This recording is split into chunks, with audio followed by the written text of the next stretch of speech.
Tell me a little bit about, I know there's a lot of people there who are wondering how you got started in the recording industry, Right. because back then, of course, there weren't the amount of educational schools. No, there was no schools. There was no schools, No and recording then maybe schools.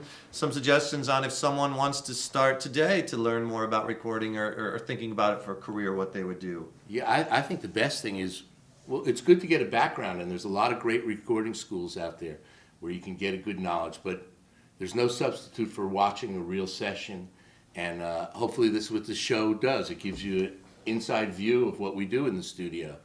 But also, you can get a job as an intern. It's a non-paying job, but you're going to learn even more than you learned in school, or extend your knowledge that you got in school. Because it's a good idea to go to school so you have some background.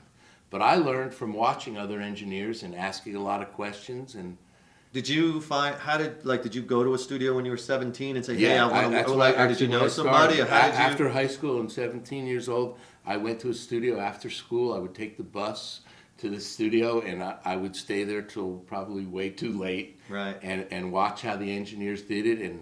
And I stayed an assistant much longer. When people come out of school today, they think they have the knowledge to go in and record, but it really takes years and years to gain all your knowledge that you need.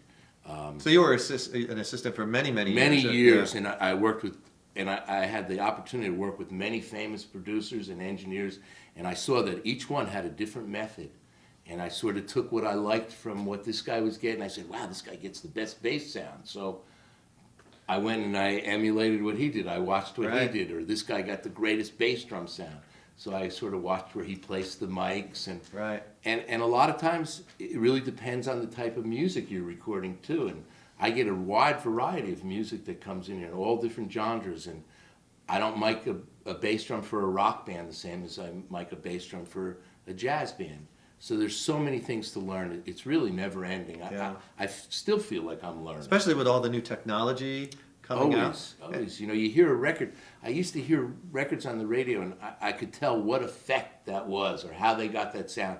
But today, with all the plugins, sometimes I'm sort of baffled. How did they do that? And then, of course, you get the plugin and you put it on the preset number one. Right. Your sound There it is. just there, you know.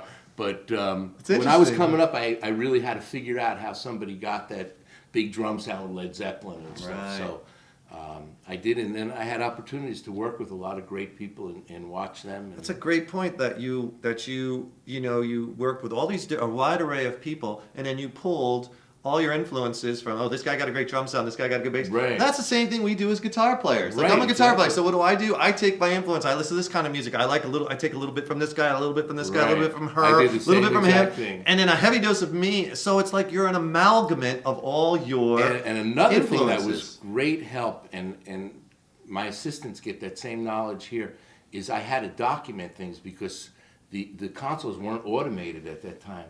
So I had to document a lot of times people's EQ and their settings. So I actually, from writing it down, it was really embedded into my head much more than just watching. Awesome.